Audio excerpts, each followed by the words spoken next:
Taste and see that the Lord is good.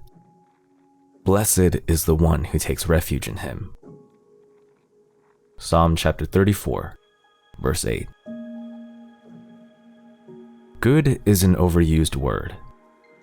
We say it at least 4 times a day: morning, afternoon, evening, and night, in marking the passing of a 24-hour period. It serves as our default descriptor for a wide variety of experiences, from a good cup of coffee, to a good job, to a good answer, to a good movie. For most of us, being a good person serves as the ideal standard for who we want to be and how we evaluate others. But what does good actually mean? Ultimately, what defines the criteria for goodness? Repeatedly, the Bible declares our understanding of that which is good comes from God. We look to our Creator as the source, the model, and the means by which we both can experience and practice goodness. God's goodness is evidenced by the revelation of God's provision, presence, and promise to humanity. The genesis of what is good emerges from the story of life's beginning.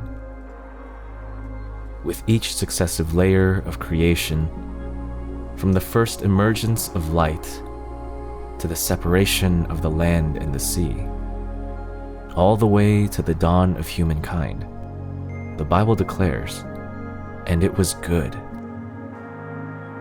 Goodness is reflected in a Creator who brings forth life, not out of randomness or by accident, but through careful design with purpose. Out of the chaos of nothingness, God spoke all existence into being, not to fend for itself, but to be cared for by God's continued provision.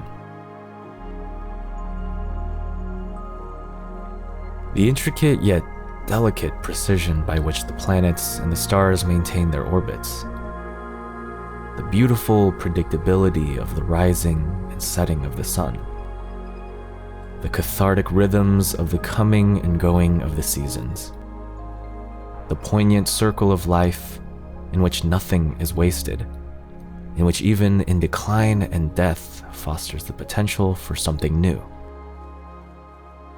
From the very air we breathe, to the bountiful harvests of crops that offer us sustenance, goodness is witnessed in a Creator who not only gives, but nurtures life's flourishing.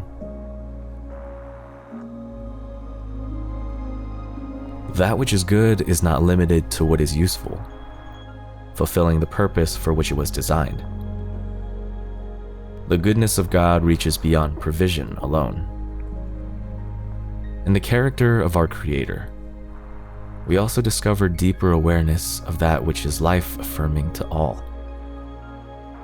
The fundamental reason God creates is to be in active relationship with creation, particularly with us.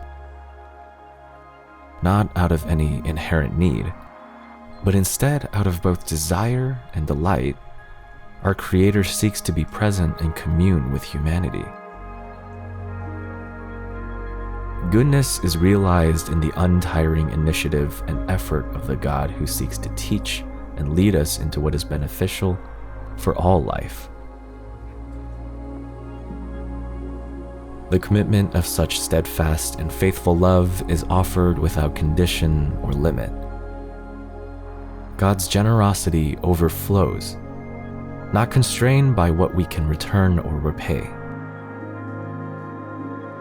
Goodness is embodied in our Creator, who does not shy away from coming down to meet us face to face, being present in the brokenness of our failures and the messes we make.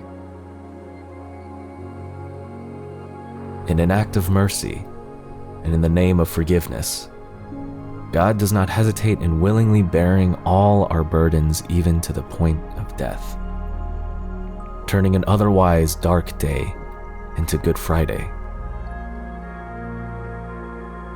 But the goodness of God does not cease with a divine sacrificial offering for all the world. As a seemingly insurmountable dead end is eclipsed by resurrection, what is good is further informed by the promise that failure never need be final. The hope remains even when all appears lost. Knowing the God who is good implies sharing the goodness of God with others. More than in word, but always in deed. For goodness is part of the fruit of the Spirit. What then is good? Being present, providing for those in need, reflecting the promise of divine, radical, undying, and selfish love to our neighbor, a stranger, and even our enemy. Together, in following the God who is called our Good Shepherd, we will be led not only into redemption of tomorrow, but into the surety of goodness and mercy all the days of our life. Amen. This guided prayer meditation is presented to you by Alabaster. Learn more at alabasterco.com.